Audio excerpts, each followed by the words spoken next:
Good morning, সুপ্রভাত সবাইকে। এই কাঠচাপার ডালটা এনেছিলাম রাস্তার ধার থেকে। রাস্তার ধারে একটা গাছ ছিল, সেইখান থেকে ভেঙে এনেছিলাম। তখন ফুল ছিল না, আর কি ফুল কালার হবে সেটাও বুঝতে পারিনি, কিন্তু এখন দেখছি ফুলটা কালারটা দারুণ হয়েছে। তোমরাও দেখো যে সত্যি কিন্তু কালারটা খুব সুন্দর হয়েছে এই ফুলটার।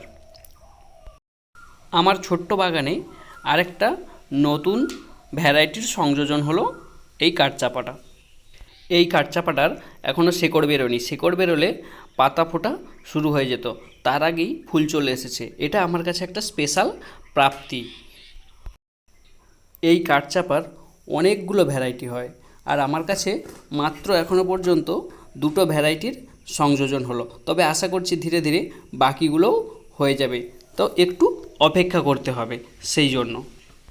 তো তোমরা কারা কারা গাছ লাগাতে ভালোবাসো, ফুলের বাগান করতে ভালোবাসো, এইগুলো কমেন্টে অবশ্যই জানাও। আর কার কার বাড়িতে এই কাঠচাপার ভ্যারাইটিটা আছে সেটাও আমায় কমেন্টে জানাতে ভুলো না। সবাই ভালো থেকো, সুস্থ থেকো, সবাইকে ভালো রেখো। আর চ্যানেলটি ভালো লাগলে চ্যানেলটিকে সাবস্ক্রাইব করে পাশে থাকতে ভুলো না।